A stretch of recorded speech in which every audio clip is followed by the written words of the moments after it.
आज हम जो है वो बनाएंगे वाइट कढ़ाई बनाएंगे।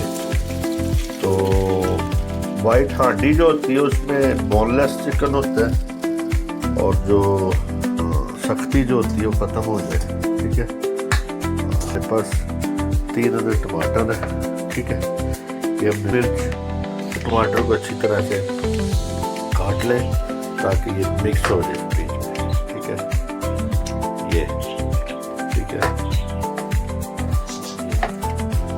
देखिए ज़बरदस्त।